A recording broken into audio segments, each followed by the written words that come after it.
Donald لو کی کل کی امریکہ کی جو کانگریس کی وزارت خارجہ کی جو کمیٹی ہے خارجہ امور کی، اس کے اندر جو سٹیٹمنٹ ہے اس کے بعد پاکستان بھر سے اب ہر کسی کا اپنا اپنا ایک رد عمل، ایک ریاکشن ہم دیکھ رہے ہیں کہ سامنے آ رہا ہے۔ عمران خان صاحب کی کل میڈیا سے غیر رسمی گفتگو ہوئی ہے جیل کے بعد باہر، اس میں انہوں نے کچھ انٹرسٹنگ چیزوں کی طرف اشارہ کیا، اس پر پھر سے ریٹریٹ کیا کہ علی امین گنڈا پور کو شہباز شریف کے ساتھ کھڑے ہو کے تصویر کھنچوانے کی ضرورت نہیں تھی، کیا کوئی صوبے کے پیسے مل گئے تھے؟ ابھی ملے تو نہیں تھے۔ خواجہ آصف صاحب کچھ پریشان بھی ہیں، کچھ حیران بھی ہیں، جس سسٹم پہ بڑے اعتماد کا اظہار کرتے تھے اس سسٹم کو سوال کر رہے ہیں، اس پر کویسچن اٹھا رہے ہیں، ماضی کے کچھ گڑے مردے اکھاڑ رہے ہیں، کیوں کر رہے ہیں؟ السلام علیکم ناظرین، آپ دیکھ رہے ہیں میرے آفیشیل یوٹیوب چینل، میں ہوں یشفین جمال۔ آج کے اس ویلاگ میں کچھ بہت ہی اہم ڈیولپمنٹس ہیں، ان کے اوپر بات کرنے کی کوشش کریں گے۔ ڈونلڈ لو کی کل کی امریکہ کی جو کانگریس کی وزارت خارجہ کی جو کمیٹی ہے خارجہ امور کی، اس کے اندر جو سٹیٹمنٹ ہے اس کے بعد پاکستان بھر سے اب ہر کسی کا اپنا اپنا ایک رد عمل، ایک ریاکشن ہم دیکھ رہے ہیں کہ سامنے آ رہا ہے، کچھ اس پر بات کریں گے۔ ساتھ ساتھ بات کریں گے عمران خان صاحب کی کل میڈیا سے غیر رسمی گفتگو ہوئی ہے جیل کے بعد باہر، اس میں انہوں نے کچھ انٹرسٹنگ چیزوں کی طرف اشارہ کیا، اس پر بھی بات کریں گے۔ اور اسی گفتگو کے اندر انہوں نے پھر سے ایک دفعہ پہلے بھی کرٹیسائز کیا تھا، کل پھر سے ریٹریٹ کیا کہ علی امین گنڈا پور کو شہباز شریف کے ساتھ کھڑے ہو کے تصویر کھنچوانے کی ضرورت نہیں تھی، کیا کوئی صوبے کے پیسے مل گئے تھے؟ ابھی ملے تو نہیں تھے۔ آج ہم نے دیکھا کہ ایک بڑا ہی بھرپور قسم کا ویژول ایک تصویر جو ہے وہ آئی میڈیا کے اوپر کہ آئی ایف سی کی میٹنگ پرائم منسٹر کے ساتھ چاروں صوبوں کے وزرائے اعلیٰ، تصویر اچھی تھی بہرحال، لیکن اس کو کیسے ریسیو کریں گے عمران خان صاحب، تھوڑا سا اس پر بات کریں گے۔ خواجہ آصف صاحب کچھ پریشان بھی ہیں، کچھ حیران بھی ہیں، جس سسٹم پہ بڑے اعتماد کا اظہار کرتے تھے اس سسٹم کو سوال کر رہے ہیں، اس پر کویسچن اٹھا رہے ہیں، ماضی کے کچھ گڑے مردے اکھاڑ رہے ہیں، کیوں کر رہے ہیں؟ کچھ اس پہ اندر کی خبر ہے، اس کے حوالے سے بھی بات کریں گے۔ اور ساتھ ہی ساتھ پاکستان تحریک انصاف اگین ملک گیر احتجاج کی کال جو ہے اس کے اوپر بھی بات کریں گے۔ 9 مئی کے کچھ کیسز کی سماعت ہوئی ہے، ججز نے اس کے اندر اکھاڑ پچھاڑ کر رکھ دیا ہے جو سارا معاملہ ہے 9 مئی کا، اور جو نیریٹو ہے 9 مئی کا، تھوڑا سا اس کے حوالے سے بھی بات کریں گے آج کے اس ویلاگ میں۔ سب سے پہلے جیسے میں نے کہا کہ عمران خان صاحب کی غیر رسمی گفتگو ہوئی ہے میڈیا سے، ایک تو یہ کہ ان کا یہ کہنا کہ جو کچھ میرے اوپر کیسز ہیں، یا وہ جو اس طرح کی ایک بات کرتے ہیں، روایتی سے گفتگو کرتے ہیں، خود کو ہر چیز سے ریڈیم کرتے ہیں، وہ تو ایک نیچرل گفتگو ہے، لیکن کل انہوں نے بڑا دلچسپ جملہ کہا۔ انہوں نے کہا جی 6 مہینے کی بات ہے، 5-6 مہینے کی، یہ لوگ ختم ہو جائیں گے، ان کی حکومت نہیں رہے گی، حکومت ختم ہو جائے گی، میں باقی رہ جاؤں گا۔ سوالات لوگوں کے ذہنوں میں اس سٹیٹمنٹ سے بہت سارے اٹھے کہ خان صاحب کو یہ تسلی، یہ تشفی کس نے کرائی ہے کہ وہ 6 مہینے کے بعد رہ جائیں گے اور باقی ان میں سے کوئی نہیں بچے گا؟ خان صاحب کے پاس ایسا کون سی گارنٹی ہے، کون سا گارنٹر ہے؟ خان صاحب کوئی ڈیل کر رہے ہیں، کسی سے کوئی بات کر رہے ہیں، ان کو کوئی سگنل ملا ہے، کوئی انڈیکیشن ملا ہے؟ جب اس طرح کی سٹیٹمنٹس آتی ہیں تو پھر قیاس رائیوں کا جو منہ ہے اس کے وہ جو پٹاری کا، وہ ہم خود کھول دیتے ہیں۔ میرا خیال ہے پاکستان تحریک انصاف خان صاحب کے سمیت اس کام میں خاصی ایکسپرٹ ہے کہ آئے دن جو ہے وہ اس پٹاری کا منہ کھول دیتے ہیں، نیا پینڈوراز باکس کھل جاتا ہے، اور اس کے اندر پھر جو جس کے دل میں آتا ہے، جو جس کے منہ میں آتا ہے وہ کہتے ہیں، اور پھر ایک عجیب قسم کی ڈیبیٹ ٹریگر ہو جاتی ہے، اور آخر میں آسان ترین کام ہوتا ہے کہ سوشل میڈیا کو، ڈیجیٹل میڈیا کو، یوٹیوبرز کو، اینکرز کو، صحافیوں کو بلیم کر دیں جی کہ ہم لوگ جو ہے وہ یہ ہجان کی کیفیت پیدا کرتے ہیں۔ سٹیٹمنٹس میں ضرور یہاں پہ کہنا چاہتی ہوں کہ آپ لوگ دیتے ہیں، سٹیٹمنٹ دینے ہم نہیں آتے۔ آپ کی سٹیٹمنٹ کے اوپر اگر ہجان پیدا ہوتا ہے تو آپ ایسی سٹیٹمنٹس کیوٹک قسم کی دیں ہی نا کہ اس سے ہجان پیدا ہو۔ اچھا، انہوں نے علی امین گنڈا پور والی جو بات ہے پہلے بھی کہی تھی کہ شہباز شریف کے ساتھ تصویر کیوں کھنچوائی ہے، نہیں کھنچوانی چاہیے تھی، کل پھر اس بات کو کہا۔ آج ہم نے پھر گنڈا پور صاحب کو شہباز شریف بلکہ مریم نواز، سرفراز بھٹی اور مراد علی شاہ صاحب کے ساتھ ایک ہی فریم میں دیکھا۔ تصویر اچھی تھی، یہ میں ضرور کہوں، میرے لیے اچھی تھی، کیونکہ مجھے اس سے لگ رہا ہے کہ شاید پولرائزیشن کو کم کرنے کی طرف ہم کام کر رہے ہیں، شاید اس چیز کو ہم انڈرسٹینڈ کر رہے ہیں کہ آپ ایک دوسرے کے مینڈیٹ کو کویسچن کریں، جو آپ کا پولیٹیکل نیریٹو ہے اس کو لے کر چلیں، لیکن ملک کو بھی چلانا ہے، اسے اسٹینڈ اسٹل پر نہیں لا سکتے۔ تو ایسا لگ رہا ہے کہ گنڈا پور صاحب کی طرف سے جو ہے یہ کوششیں کی جا رہی ہیں، ان کی پارٹی لیڈرشپ کتنے اچھے طریقے سے ریسیو کرے گی اس کوشش کو، اس کے اوپر بہرحال ایک سوالیہ نشان جو ہے وہ اپنی جگہ پر ایگزسٹ کرتا ہے، کیونکہ مجھے لگ نہیں رہا کہ اچھے طریقے سے ریسیو ہوگا۔ SIFC کی پلیٹ فارم کی میٹنگ تھی، چاروں صوبوں کی نمائندگی وہاں پر ضروری تھی، گنڈا پور صاحب وہاں پر گئے، میں کم سے کم اس بات کو یہاں پہ اپریشیٹ کروں گی، لیکن ہیونگ سیڈ دیٹ جو ان کے اوپر FIRs ہوئی ہیں، ان کو لے کر جو ان کو طلب کیا گیا ہے اور ناقابل ضمانت وارنٹ گرفتاری جو جاری کیے گئے ان کے اوپر رد عمل ریاکشن دیتے ہوئے ایک ویڈیو ان کی میری نظر سے گزری ہے، جس کے اندر وہ یہ کہہ رہے ہیں کہ اگر میں آج گرفتار ہو سکتا ہوں تو وزیر اعظم کو پتہ ہونا چاہیے وہ بھی گرفتار ہو سکتے ہیں۔ تو ایک طرف دھمکیاں، دوسری طرف تصویریں، آئی ڈونٹ نو کہ کیسے لے کر چلیں گے. آئی ریلی ہوپ اینڈ پرے کہ جیسے بھی لے کے چلنا ان کے خیال میں اس کا کوئی فارمولا ہے, اس کو اگر وہ ڈرائیو کر ہی لیں تو میرا خیال ہے کہ اس ملک کے حق میں بہتر ہوگا. اچھا, پی ٹی آئی سے ہی جڑا ایک معاملہ ڈونلڈ لو نے ایک سائفر جو ہے ایک کانورزیشن ڈونلڈ لو کی ایک سائفر کے تھرو یہاں پر آئی, جس کے اندر خان صاحب نے یہ کلیم کیا کہ وہ ایک سینسیٹیو ڈاکیومنٹ ہے, ہم نے اس کے اندر دیکھا ہے, ہم نے اس کو کابینہ سے ڈی کلاسیفائی کروایا ہے, اور اس کے اندر یہ بات وضاحت سے کہی گئی ہے کہ امریکہ کی طرف سے حکومت پاکستان کو لے کر اظہار برہمی کیا گیا ہے, اور یہ کہا گیا ہے کہ عمران خان کی حکومت کو گرانا ہوگا,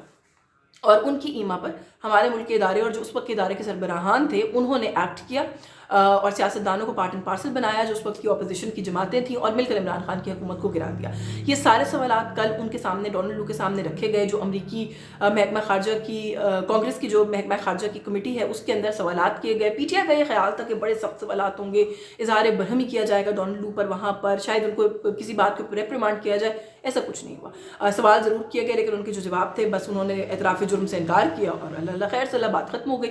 اب پی ٹی آئی جو ہے وہ بڑے انٹرسٹنگ اس کے اوپر آ گئی ہے, موڈ کے اوپر آ گئی ہے. کچھ لوگ یہ کہتے ہیں جی کہ وہ جو مرضی کہتا رہے, وہ جھوٹا ہے, وہ جھوٹ بول رہا ہے. بابر اعوان صاحب کہتے ہیں کہ اگر ڈونلڈ لو جھوٹ بول رہا ہے تو پھر تو قصہ تمام ہو گیا نا, اگر سچ بول رہا ہے ڈونلڈ لو, اور اگر جھوٹا ہے تو پھر تو اور بات ہے. لیکن اگر آپ ماننا چاہتے ہیں کہ وہ جو پاکستان, افغانستان, اس ریجن کو آن بہاف آف دا فارن جو وہ ہے منسٹری ہے وہاں پر امریکہ میں جو اسٹیٹ ڈپارٹمنٹ ہے اس کے بہاف کے اوپر دیکھ رہا ہے اور وہ سچا آدمی ہے اور وہ ٹھیک بات کر رہا ہے, وہ ایک ذمہ دار شخص ہے, تو پھر تو سائفر کیس ختم ہو گیا. سو آئی تھنک یہ وہ بڑا ایک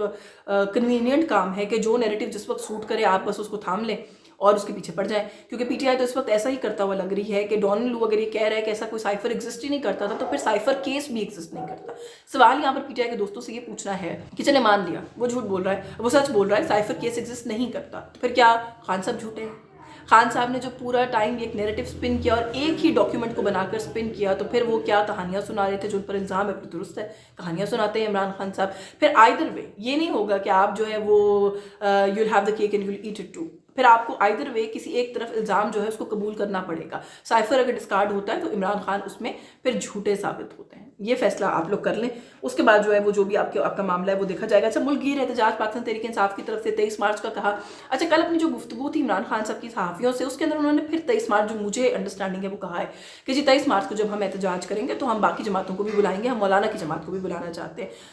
جبکہ جو باہر پارٹی ہے وہ میرا خیال ہے they've made peace with the fact کہ 23 مارچ کو اب وہ احتجاج نہیں کر سکتے اور وہ 30 مارچ کے لیے اجازت مانگ رہے ہیں, جو کہ ان کو وہ بھی ابھی مشکل میں لگ رہی ہے, وہ مل نہیں رہی ہے فی الحال. سو کیا معاملہ ہوگا, احتجاج کی اجازت ملنی چاہیے, حق ہے جمہوریت کے اندر سب کا, ایز لانگ ایز اس چیز کی کوئی گارنٹی دی جائے کہ وہ احتجاج جو ہے وہ پرامن ہوگا, اس کے اندر کسی قسم کی اشتعال انگیزی نہیں ہوگی, وہ جہاں پر مرضی کریں, اس ملک کے شہری ہیں اور ان کو احتجاج کا رائٹ جو ہے اگر ڈینائی کیا جائے گا تو اگین بہت ساری چیزیں جو ہیں وہ اس حکومت کی سسٹم کی لیجٹمیسی کو, کریڈیبلٹی کو کویسچن کر رہی ہیں. وہ جو ایک وہ ہے نا ہیٹ ہے, اس کے اندر ایک فیدر کا اور اضافہ ہو جائے گا. So don't do that. Opposition پہلے ہی کہہ رہی ہے کہ ہم آپ کو پارلیمنٹ کے اندر نہیں چلنے دیں گے, اگر آپ ان کو سڑکوں پر بھی نہیں آنے دیں گے تو وہ آپ کو بالکل پھر اس فورم پر نہیں چلنے دیں گے جو فورم ان کے پاس اویلیبل ہے, انہیں پروٹیسٹ کرنے دیں. خدا رہا اس ملک کو اور جو ہے وہ کیوس کی طرف مت لے کے جائیں, زیادہ بہتر ہوگا. سپریم کورٹ آف پاکستان کے اندر آنریبل اعلیٰ جو عدلیہ ہے اس کی طرف سے جو 9 مئی کے کچھ مقدمات کی سماعت ہوئی ہے اس کے اندر کچھ بیلز بھی گرانٹ کی گئی ہیں, اور بیلز گرانٹ کرنے کے بعد ٹرائل کورٹ کو یہ کہا گیا ہے کہ بغیر کسی دباؤ کے اوپن مائنڈ کے ساتھ ان کیسز کو سنیں اور اپنے فیصلے جو ہیں وہ دیں. لیکن جو اس کے اندر سے کچھ ریمارکس آئے ہیں جس کے اندر جمال مندوخیل صاحب کا یہ کہنا کہ آپ کے پاس نہ کوئی ثبوت ہے, نہ کوئی کسی بھی قسم کا کوئی ایسا ویڈیو ڈاکیومنٹری ایویڈنس نہیں ہے کہ ان لوگوں نے جا کے کوئی ISI کا ہیڈ کوارٹر یا کسی جگہ پہ کوئی توڑ پھوڑ کی ہے. آپ لوگوں کے پاس کچھ گواہان ہیں, وہ بھی پولیس والے خود ہیں, تو کیا آپ یہ چاہتے ہیں کہ پولیس کانسٹیبل کی گواہی کے اوپر ملک کے سابق وزیر اعظم کو غدار قرار دے دیں؟ کچھ خدا کا خوف کریں, یہ ان کی طرف سے کہا گیا. مسلسل جو پورا جج کا بینچ تھا وہ یہ سوال کرتا رہا کہ کوئی تو ایویڈنس دکھاتے نا, ایویڈنس تو آپ کے پاس ہے ہی نہیں کسی بھی قسم کا. اچھا, پھر جب یہ کہا گیا کہ دہشت گردی ہوئی تو اس کے اوپر بھی بڑا اظہار برہمی کیا آنریبل ججز نے کہ آپ لوگوں کو تو پھر دہشت گردی کا مطلب ہی نہیں پتا. دہشت گردی وہ تھی جو APS میں ہوئی تھی, دہشت گردی وہ تھی جو پشاور چرچ میں ہوئی تھی, یہ دہشت گردی نہیں ہے. ریالیاں کرنے والوں کو دہشت گرد مت قرار دیں, یہ آسان کام ہے, یہ نہ کریں. یہ دہشت گرد نہیں ہے. جو پولیٹیکل ایجیٹیشن کرتے ہیں آپ ان کو ٹیررسٹ نہیں کہہ سکتے, اپنی ڈیفینیشن درست کر کے آئیں. تو میرا خیال ہے کہ 9 مئی کا بھی وہ پورا جو ایک نیریٹو ہے کہ شاید اس ملک کے اندر دہشت گردی کی گئی, ریاستی اداروں کو جان بوجھ کر ٹارگٹ کیا گیا, شاید اس نیریٹو میں سے, اس کے غبارے میں سے اب ہوا نکلنے کا وقت ہو گیا, وہ نکلتا چلا جا رہا ہے. اور آخر میں خواجہ آصف صاحب کس کے کہنے پر یہ سٹیٹمنٹس دے رہے ہیں, کیوں دے رہے ہیں. کچھ ہمارے ذرائع نے بتایا ہے کہ نواز شریف صاحب پاکستان سے جا تو رہے ہیں, لیکن اپنے کچھ معتمد ساتھیوں کو یہ ٹاسک دے کر جا رہے ہیں کہ جو حکومت کرنے کے لیے بیٹھے ہیں ان کو حکومت کرنے دیں, مگر ساتھ تھوڑا تھوڑا نا ایک لائٹ میوزک کا جو وہ ہے سلسلہ وہ جاری رکھے, جو کہ میرا پرانا نیریٹو تھا, جس کو میں نے اس لیے ڈسکارڈ کیا تھا کہ شاید بڑے اچھے طریقے سے حکومت جو ہے وہ مجھے مل جائے گی, لیکن حکومت تو اب نہیں ملی اور مجھے جانا بھی پڑ رہا ہے. But my narrative should stay alive at whatever level, جس کی وجہ سے ہم یہ دیکھ رہے ہیں کہ خواجہ آصف صاحب کا آ کر یہ کہنا ہے کہ 2-3 سال قبل ہمیں پارلیمنٹ کے اندر بریفنگ دی گئی تھی, اس وقت جنرل باجوہ نے, جنرل فیض نے, اور یہ کہا گیا تھا کہ ان لوگوں کو یہاں پر آنے دیا جائے, سب کچھ بڑا اچھا ہو جائے گا. اب ہمیں پتہ لگا ہے کہ اچھا تو کچھ نہیں ہو رہا, ہمارے لیے تو سب کچھ نقصان دہ ہو گیا ہے. میں افغانیوں کی بات کر رہی ہوں. تو کیا اب یہ ہمارا رائٹ نہیں ہے کہ اسی پارلیمنٹ کے اندر آئیں تاکہ ہم ان کی اکاؤنٹیبلٹی کریں کہ آپ نے یہ جو ایک فالس پورا ایک نقشہ کھینچا تھا آ کے اس کا جواب دیں. اب وہ یہ کہتے ہیں کہ جب وہ کہتے ہیں میں نے کوئی الیجیٹمیٹ, کوئی اللیگل, کوئی بلاسفیمس بات نہیں کی ہے, اتنے سے مطالبے کے اوپر مجھے دھمکیاں ملنے لگ گئی ہیں.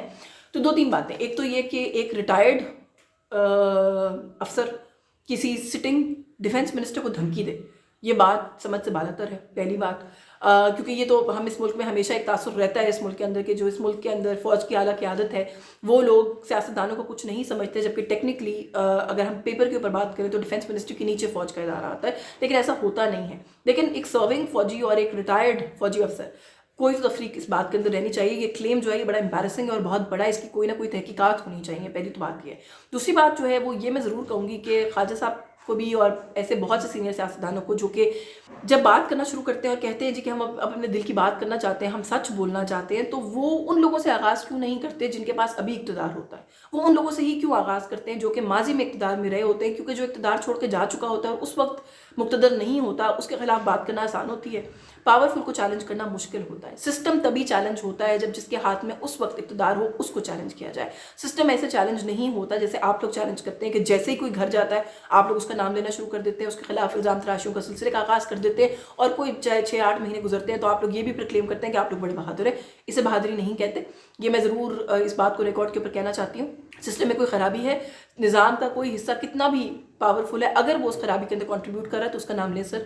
جانے والوں کا نام نہ لیں. اور ساتھ ساتھ آپ یہ کہتے ہیں کہ اب میں سوچ رہا ہوں کہ سیاست کو خیر بات کہہ دوں, ضرور کہیں, لیکن اگر آپ ان چیزوں کو ریکارڈ پر ڈالنے, آپ نے کہا جی کہ میں ایسی سینسٹیو چیزوں کو ریکارڈ پر ڈالنے کی ضرور خواہش رکھتا ہوں, تو ریکارڈ کے اوپر پھر پوری بات کو ڈالیے. ریکارڈ کے اوپر یہ چھوٹے چھوٹے بٹس اینڈ پیسز مت ڈالیے. ریکارڈ کے اوپر ان لوگوں کا نام لے کے ریکارڈ درستی نہ کیجیے جو کہ اس وقت کچھ بھی نہیں ہے, نظام کا کوئی حصہ نہیں ہے.